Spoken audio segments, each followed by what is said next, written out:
ইদানিং প্রচুর বৃষ্টি হচ্ছে আমাদের এলাকায়, সেজন্য কোথাও যাওয়াও হচ্ছে না, ভিডিও করা হচ্ছে না। পাশাপাশি উত্তরার মাইলস্টোন কলেজের বিমান দুর্ঘটনার সেই করুণ কাহিনী দেখার পর তো কোনো কিছুই ভালো লাগছে না। নিউজ ফিডে ঢুকলে যেন মন খারাপ হয়ে যাচ্ছে। এত সুন্দর সুন্দর ফুলের মতো বাচ্চাদের জীবন শুরু হওয়ার আগেই যেন শেষ হয়ে গেল। যে বাচ্চাগুলো পৃথিবী ছেড়ে চলে গেছে, আল্লাহ যেন তাদের বাবা মাদেরকে ধৈর্য ধরার তৌফিক দেন। আর যে বাচ্চাগুলো এখনো হসপিটালের বেডে শুয়ে আছে, আল্লাহ যেন তাদের খুব তাড়াতাড়ি সুস্থ করে দেয়। হ্যালো সবাইকে, আসসালামু আলাইকুম। কেমন আছো তোমরা সবাই?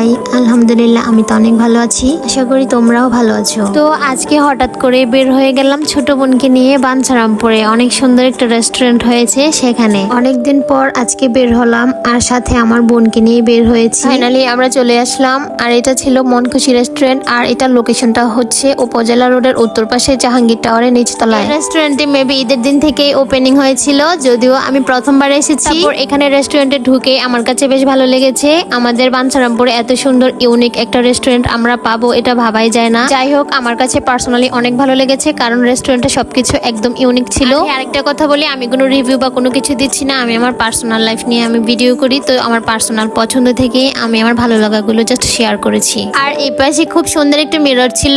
আমার কাছে মিরর দেখতে অনেক ভালো লাগে, বিশেষ করে মিররে ভিডিও করতে আরো বেশি ভালো লাগে। তো দেখো, অলরেডি আমি এখানে ভিডিও করা স্টার্ট করে দিয়েছি। তারপর ভিডিও করা অফ করে আগে খাবার অর্ডার করতে চলে যাই, যেহেতু খাবার অর্ডার করার পর রেডি হতে বেশ অনেকটা টাইম লাগে, তাই আগে খাবারটা অর্ডার করে নেই। এখানে মোটামুটি সব আইটেমই পেয়ে যাবা, ফাস্টফুড থেকে শুরু করে ড্রিঙ্কস, আইসক্রিম সবকিছুই পেয়ে যাবা। আর ওদের এখানে কেকও পাওয়া যায়, স্পেশালি ওরা নিজেরাই মেক করে দিবে। এটা 2 থেকে 3 দিন আগে কনফার্ম করে রাখতে হবে বা ওদের জানাতে হবে। অর্ডার করার পর এখানে আমি আবারও কিছু ভিডিও করি। লিস্টটা যদিও ছোট ছিল, তবে ডেকোরেশন একদম পারফেক্ট হয়েছে। সবকিছু মিলিয়ে আমার কাছে অনেক বেশি ভালো লেগেছে। প্ল্যানিং বা পরিকল্পনা যদি ভালো হয়, তাহলে অল্প জায়গার ভিতরেও অনেক ভালো কিছু করা যায়, আর এটাই হচ্ছে তার প্রমাণ। রেস্টুরেন্টে একটা ভাইয়ের কাছে শুনলাম রেস্টুরেন্টের ওনার হচ্ছে একজন আপু। এখানে বলতেই হবে যে আপুর চয়েস মাশাআল্লাহ অনেক বেশি ভালো। আর এখানে মিরর সেটটা আমার কাছে অনেক ভালো লাগছিল, আর মিরর থেকে ব্যাকগ্রাউন্ডটাও অনেক বেশি ভালো আসছিল, তাই এখানে আমি বারবার ভিডিও করছিলাম।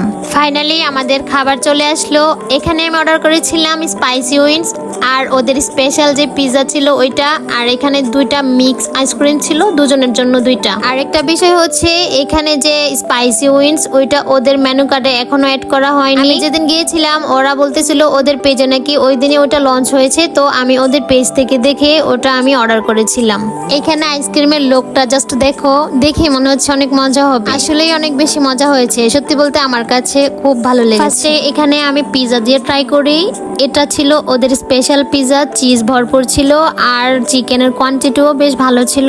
ওভারঅল আমার কাছে খেতে বেশ ভালোই লেগেছে। তবে এখানে পিৎজাটা কিছুটা ঠান্ডা হয়ে যাবার কারণে চিজটা বোঝা যাচ্ছে না। আর ওদের স্পাইসি উইংস যেটা আমার কাছে বেশ ভালো লেগেছে, যদিও আমি ঝাল কম খাই, তাই আমি ঝাল কম দিতে বলেছিলাম, তো আমারটা আমার জন্য পারফেক্ট ছিল। তোমরা চাইলে ঝালটা কমিয়ে বাড়িয়েও নিতে পারবে। তারপর খাওয়া দাওয়া শেষে আমরা বাইরে বের হয়ে দেখলাম আকাশটা এত বেশি সুন্দর ছিল, একদম বৃষ্টি বৃষ্টি ভাব ছিল। যদিও বৃষ্টি আসার আগেই আমরা বাড়িতে এসে পড়েছিলাম। খুব সুন্দর একটি দিনের কিছু ভালো লাগা মুহূর্ত তোমাদের সাথে শেয়ার করলাম। তো আজকের ভিডিও এই পর্যন্তই। যদি আমার ভিডিও ভালো লেগে থাকে, আমার পেজটি ফলো করতে ভুলে যেও না। ভালো থেকো সবাই, আল্লাহ হাফেজ।